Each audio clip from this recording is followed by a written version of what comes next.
Hey, my name is Demita Walton. I read chapter 23, The Illusion of Control. This chapter kind of checked me real hard. One of the things that kind of stuck out for me, something that I highlighted, was the need to control is a sign that I don't fully trust God. And if He came to give me life more abundantly, then why do I feel so depleted? Why does it feel like peace escapes me? Why does sorrow seem louder than joy? Then if you go to the next kind of insert of chapter 23, it says control is a counterfeit comfort. It convinces you that managing outcome equals peace. Now again, this chapter kind of checked me, because especially I've been married for 15 years now, and in the beginning I did a lot of trying to control the outcome of situations, of arguments, of just the outcome of things. And what this chapter, and after I dug into the word a little bit more, told me was that, girl, you not God. You are not God at all. And I had to get that into my spirit, especially when it came down to my marriage. Like, you are not God. You are trying to control the storm when you know the person that controls the wind and the waves.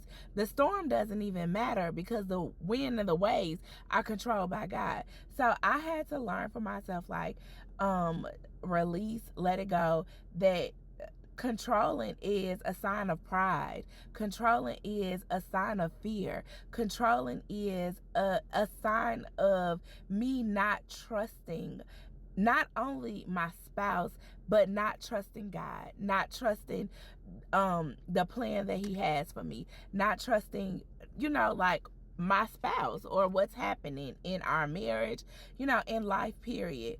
So this was a really good chapter, really good. Some of the verses that she talked about was Exodus 14:14, which is probably one of my favorite scriptures. Sometimes you just have to be still and the Lord will fight for you.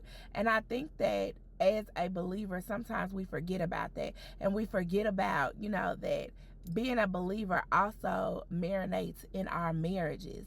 You got to be able to be quiet sometimes. There's a scripture that says, study to be quiet.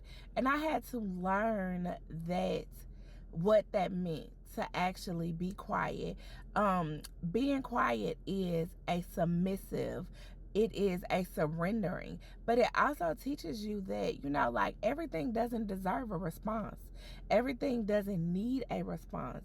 So me releasing control, learning how to be quiet, surrendering to the actual process instead of trying to control the process, helps me in more than one way, more than the straight and narrow, because this isn't what I signed up for.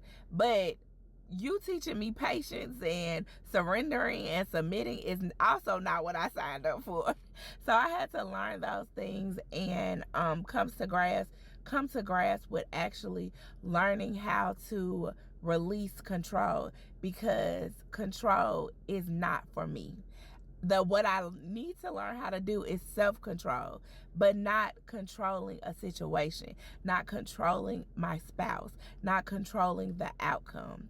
So for our heart work question, what areas of your life do you feel like you are still trying to control because of fear?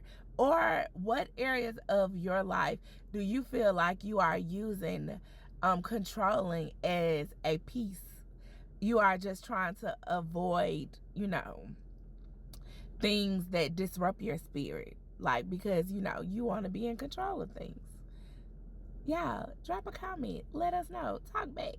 Have a good day.